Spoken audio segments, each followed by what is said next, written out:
Córdoba is a city of breathtaking sights, golden light and whitewashed walls, courtyards bursting with color, and the ever-present flutter of wings overhead. Swallows dart through alleyways, sparrows argue over crumbs, and even storks perch high above the rooftops. Birds are everywhere, free and alive, painting the sky with movement. And then there are the others. It begins with a sound no bird should ever hear, the sudden boom of a cannon. Not the kind meant for war, but for silence. The blast echoes across the landscape, sending hundreds of birds into the air in a desperate instinctual reaction. They move as one, their wings beating in perfect synchrony, and then the net drops. In seconds, what was once a sky full of life becomes a tangle of flailing bodies. Some break their wings in the struggle, others freeze in shock, unable to comprehend what has just happened. Hands reach in, grabbing, sorting. The best birds are taken. Those with the brightest colors, the strongest songs. The rest are discarded like refuse. This is how it happens. How wild birds, creatures meant to travel vast distances, to migrate, to live as part of a flock, end up in tiny cages in workshops, living rooms, and balconies, reduced to mere ornaments. In Córdoba, you can hear them, the caged ones, chirping from behind metal bars while their free counterparts soar overhead. The wild ones fly in flocks, calling to each other, moving as one.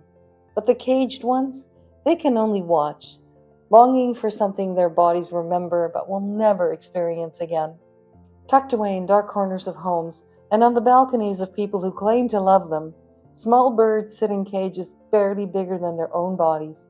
They flutter, if they can, beating against metal bars. Some can only hop, reduced to a life of pacing back and forth in the span of a hand's width. This isn't a rare sight in Córdoba. It's everywhere, normalized, ignored.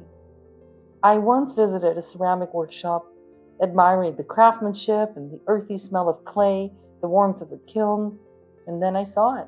A small bird in a cage so tiny it couldn't even flutter. It was trapped, not in a home, not in a sanctuary, but in solitary confinement.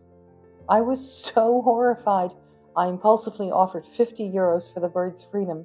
The man accepted without hesitation.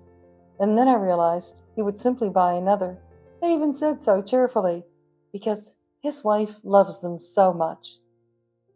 What is it about humans that makes us believe that love can exist alongside captivity, that admiration means ownership, that something so naturally free should be kept behind bars for our amusement? People marvel at birds in the wild. They point at the swallows and whisper how graceful they are. They travel to natural parks to watch them soar, yet they don't look at their own caged birds and think, this one will never feel the wind under his wings. He will never know what it is to stretch his body through open air. Perhaps they don't think at all. This isn't just Spain's cruelty. It exists everywhere. In Canada, the seal hunt still continues, despite international disgust. A country with vast forests and lakes, a place where people claim to love nature, yet it allows the slaughter of animals who belong to no one. The Netherlands, praised for its progressiveness, was once home to the world's largest mink farm, breeding animals for fur in the millions. And Spain is filled with cages, not just for bulls, not just for hunting dogs discarded like trash at the end of the season, but for tiny birds who should be nothing but free. A caged bird is a contradiction. It is not a pet. It is not loved.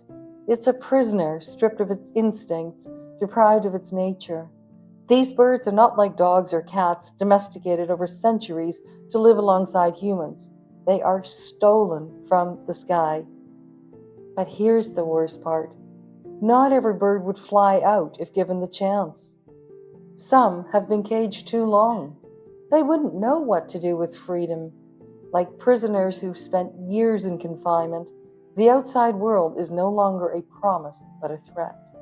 I see it in my rescue dog, how she hesitated at open doors, how she feared the vastness of something that was once natural to her. We helped her overcome that fear, step by step, teaching her that the outside world was okay. But no one will do that for a bird. If they hesitate, if they cling to the only life they've ever known, people will take it as proof that they belong in cages, that they need captivity, that they want it. And so the doors stay closed and the cages remain, while their wings, once meant for the sky, grow weaker and weaker, until one day they forget what they were ever meant to do. And that is the most pathetic thing of all. Not the bird, not the smallness of its life, but the humans who think their love means anything when they're the ones holding the key. Organizations like PETA, Four Paws, and many others work tirelessly to provide sanctuary for animals who can no longer survive in the wild, victims of human greed, neglect, and cruelty. Unlike captivity for profit or amusement, rescue centers exist out of necessity, offering refuge to those who've lost the ability to live freely because of what we've done to them. By highlighting these advancements, we can inspire hope and action, encouraging more communities to reconsider and ultimately abandon the practice of keeping birds and other animals in captivity, except when it's truly for their protection rather than for human pleasure. Even in some countries, places not typically seen as leaders in animal rights, practices once deemed acceptable are now viewed as archaic and inhumane. Surprisingly, nations like India have banned keeping birds in cages. And countries once reliant on exploiting wild animals, like Costa Rica, have outlawed their use in circuses. The Czech Republic has taken significant steps by banning the use of cages for hens. These changes are encouraging beacons of progress, proving that attitudes toward animal captivity and welfare can evolve. They offer hope for a future where caged birds and all animals trapped for human amusement become a thing of the past.